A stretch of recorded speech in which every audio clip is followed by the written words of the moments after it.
कर्नाटक के वजीर अक़लियती महबूब जमीर अहमद ने कहा कि बीआरएस तेलंगाना में अक़लियतों को सिर्फ वोटों के लिए इस्तेमाल कर रही है। गांधी भवन में मीडिया से बात करते हुए उन्होंने कहा कि कांग्रेस पार्टी की जानिब से अक़लियती डिक्लेरेशन के ऐलान के बाद बीआरएस में खौफ पैदा हो गया है। इस प्रेस कॉन्फ्रेंस में कांग्रेस के सीनियर कायद मधु याश्की गौड़ भी मौजूद है।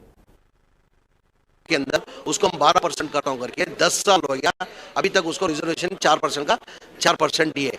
जैसा हमारा माइनॉरिटी जो ग्रांट होता है वो 2200 करोड़ रुपए माइनॉरिटी ग्रांट पिछली बजट में भी दिए, 22-23 के अंदर भी 2200 करोड़ दिए।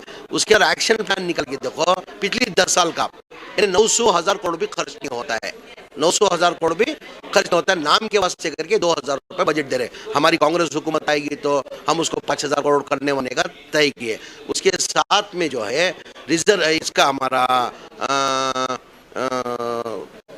रिजर्वेशन का इसके पहले बताया, रिजर्वेशन का माइनॉरिटी ग्रांट्स का जो वक्फ की जो लैंड है, अभी ये 10 साल से ये बोलते हैं कि हम मुसलमान के साथ है, मुसलमान को हम छोड़ के देंगे नहीं, मुसलमान के लिए हम कुछ भी करने के लिए तैयार है। मैं यही केसीआर साहब से मैं पूछना चाहता हूँ, हमारी जो वक्फ की जो लैंड है, मेरे ख्याल से पूरे हिंदुस्तान के अंदर वक्फ की लैंड कोई स्टेट में ज्यादा पैमाने में है बोले तो वो तेलंगाना के अंदर 70% जैसा minority declaration, youth declaration, SC/ST declaration, उसी पैमाने पर कल BC डिक्लेरेशन कामारेड्डी में ऐलान किया है।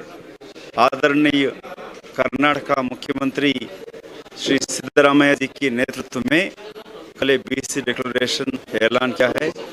उसमें मोटे तौर पर BC सब प्लान के द्वारा हर साल 20,000 करोड़ से लेकर 1 लाख करोड़ रुपया 5 साल में BC वेलफेयर के लिए खर्च करेगा।